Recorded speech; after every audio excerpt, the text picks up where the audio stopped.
Star Wars movies as we are, you've probably daydreamed once or twice about being part of an epic space battle. Well, thanks to the team at LucasArts, that daydream is now virtually a reality. They've created Starfighter, the flight combat game that lets you star as the pilot of your very own Starfighter from Episode 1, The Phantom Menace. But don't forget to strap yourself in. Starfighter is being powered by the PlayStation 2 and an incredible storyline. Just a bluff game, there's a full-scale invasion going on. We start off a little bit before Episode 1, Phantom Menace starts. And we kind of follow a parallel storyline that's behind the scenes, kind of. The story is about three characters, Reese, Vanna, and Nim. These are three characters who don't know each other. Reese is a Naboo fighter pilot who's training. Nim is a pirate. And Vanna is a mercenary out for hire. And these are characters who, if they know each other, it's only loosely, and in fact, Nim and Vanna are kind of semi-enemies. Think you can flank the Vanna Sage? Yeah. And each of these three characters has been wronged in some way or has been screwed over by the Trade Federation. Midway through the Starfighter game, after you've learned exactly what the Trade Federation has done to tick these guys off, the three characters, Vanna, Reese, and Nim, come together and in concert work to deal a little bit back at the Trade Federation.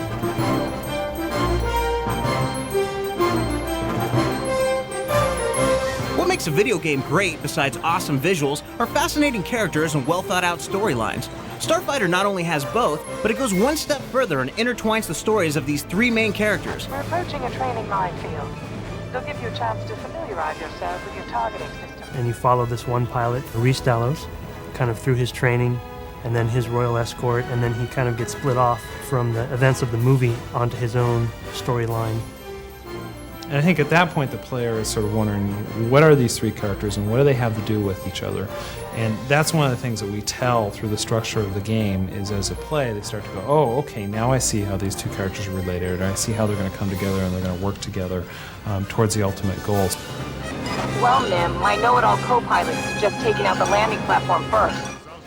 The player starts out playing a number of missions from each character in turn, and then when the characters join forces, we start just beating them right and left with new characters, and play this character and you go back to this character, and that allows us to tell this story from a bunch of different points of view.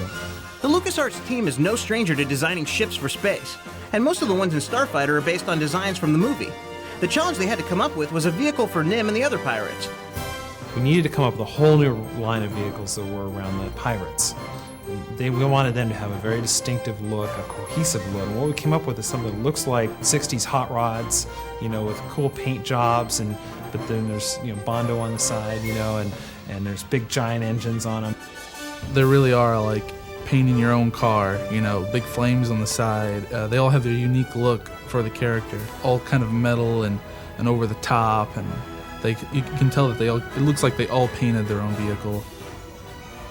As in any flight combat game, control is critical, and no one knows that better than this creative team. With Starfighter, their mission was to find a way to help those who might find themselves flying upside down, or worse. We wanted a game that allowed the player to fly around in any dimension, so if they want to fly up and do a loop or flip over upside down, we wanted to give them complete freedom in the environment.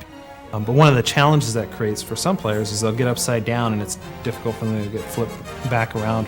For Starfighter, we realized we couldn't restrict the player without frustrating the player, but at the same time we wanted to give them the ability to get themselves righted really quickly. So we added some buttons. When you actually push down on the analog controllers and right yourself, you can right yourself with roll and you right yourself in pitch, and so you can get yourself squared up to the terrain and flying forward.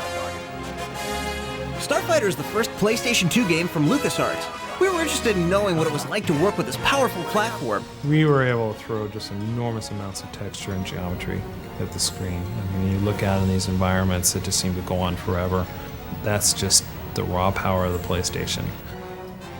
Working with PlayStation 2 was, you don't know the boundaries. I didn't know how far to push it.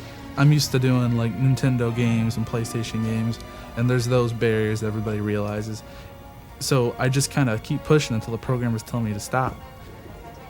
And the philosophy on the Starfighter team is essentially this. The programming team is at the service of the art and level design team.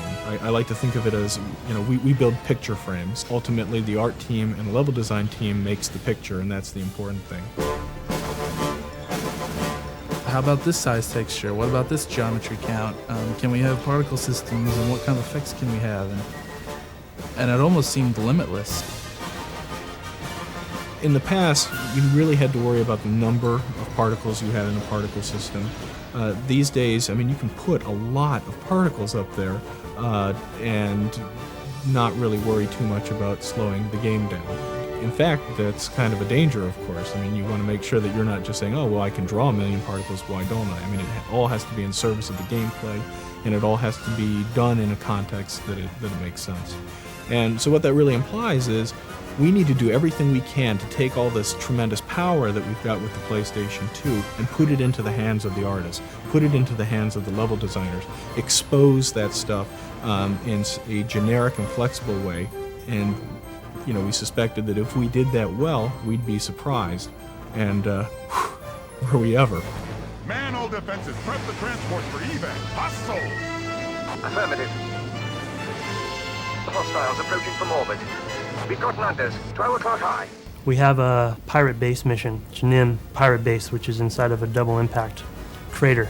And his base is kind of snugged up against the walls, and you have ships down there and docking facilities. And the Trade Federation comes in, and they are trying to get back some stolen technology, and they raid Nim's base in the middle of the night. And in just comes massive amounts of Trade Federation forces.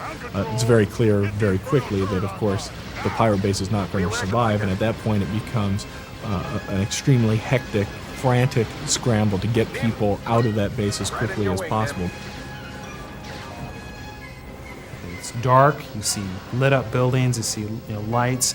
All of a sudden, turrets start going crazy, and things are coming in from space, and it's black up there, and all you see is shadows of big landers coming down. They're kind of blocking out the stars, and you see tracers going across the sky. I mean, it looks like a war zone, and you've got people yelling and screaming. I think the whole experience is extremely immersive for me. Scratch that, sir. Got him on my sensors. Help him out. Nim, I'm sending you the target. Get this guy.